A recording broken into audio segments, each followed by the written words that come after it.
এই পর্যন্ত আমাদের এখানে আসার আগে আপনার এই ট্রিটমেন্ট বাবদ আপনি কেমন টাকা খরচ করছেন? 8-9 লাখ গেছে 8-9 লাখ টাকা খরচ করছেন, সেটা কতদিনের মধ্যে? 2 বছরের মধ্যে। ওষুধ খেয়ে অসুস্থ হয়ে গেছিলাম, এই ওষুধ খেয়ে আমি সুস্থ হয়েছি। এই ওষুধ খেয়ে সুস্থ হয়েছে। কেমন সুস্থ আছেন আগের তুলনায়? এখন সম্পূর্ণ ভালো। আসসালামু আলাইকুম সম্মানিত দেশবাসী, আমি ডাক্তার এটিএম রেজাউল করিম। আমি ক্যান্সার চিকিৎসক হিসাবে কর্মরত আছি। বর্তমানে ক্যান্সার গবেষক অধ্যক্ষ ডাক্তার এস.এম. সরোয়ার স্যারের সহযোগিতা হিসেবে কাজ করতেছি গণস্বাস্থ্য হোমিওতে। আপনারা জানেন আমরা ক্যান্সার, থ্যালাসেমিয়া, এইডস, কিডনি সহ সকল প্রকার জটিল ও কঠিন রোগের চিকিৎসা করে থাকি। সেই সুবাদে আজকে এমন একজন পেশেন্টের সাথে আপনাদের পরিচয় করে দিব, যিনি আমাদের এখানে চিকিৎসা নিয়ে সম্পূর্ণরূপে সুস্থ আছে। বিগত সময়ে আমাদের কাছে যখন ট্রিটমেন্ট নিচ্ছিল খুব হতাশ ছিল যে উনি সুস্থ হবে কিনা বা ওনার রিপোর্টগুলো কেমন আসতে পারে। ট্রিটমেন্ট নেওয়ার পরে দেখা গেছিল উনি পুরোপুরি সম্পূর্ণভাবে সুস্থ আছে এবং কিছুদিন আগে ওনাকে নিয়ে আমরা একটা ভিডিও বার্তা আপনাদের কাছে পৌঁছেছিলাম, সেখানেও আপনারা দেখেছিলেন ভালো আছে। আপনারা ওনার সাথে যখন পরিচয় হবে আপনারা বুঝতে পারবেন যে আপনার নাম রেখা দেবনাথ। রেখা দেবনাথ। হ্যাঁ, গ্রামের বাড়ি কোথায়? যশোর কেশবপুর। যশোর কেশবপুর। কেশবের নামটা বল। গ্রামের নাম ও বেতিখোলা বেতিখোলা পাজিয়া।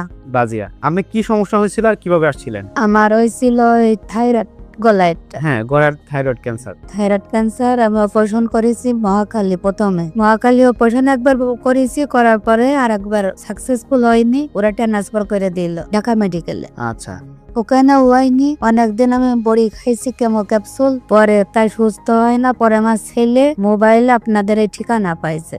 আচ্ছা। তাই আমি সর্বপ্রথম যখন ট্রিটমেন্ট নিচ্ছিলাম তখন আমার শারীরিক কন্ডিশন গুলো কেমন ছিল? মানে দুর্বলতা? অনেক অসুস্থ ছিলাম, ওষুধ খেয়ে অসুস্থ হয়ে গেছিলাম, এই ওষুধ খেয়ে আমি সুস্থ হয়েছি। এই ওষুধ খেয়ে সুস্থ হয়েছে। এই পর্যন্ত আমাদের এখানে আসার আগে আপনার এই ট্রিটমেন্ট বাবদ আপনি কেমন টাকা খরচ করছেন? 8-9 লাখ গেছে 8-9 লাখ টাকা খরচ করছেন, সেটা কতদিনের মধ্যে? 2 বছরের মধ্যে। 2 বছরের মধ্যে 8 থেকে 9 লক্ষ টাকা খরচ করার পরে আপনি সুস্থ হন নাই। আর আমাদের এখানে ট্রিটমেন্ট নিচ্ছেন আজকে কতদিন? আজকে 11 মাস। 11 মাস। 11 মাসে আপনি আল্লাহর মধ্যে সম্পূর্ণ সুস্থ। আপনার রিপোর্ট গুলো যদি আমি দেখি, আগের রিপোর্ট গুলা এবং পরবর্তী রিপোর্ট গুলা, সি যে টেস্ট গুলা করা আছে, ক্যান্সার মার্কার টেস্ট, আলহামদুলিল্লাহ একেবারে নরমাল। যদি দেখেন একেবারে নরমাল অবস্থায় আছে।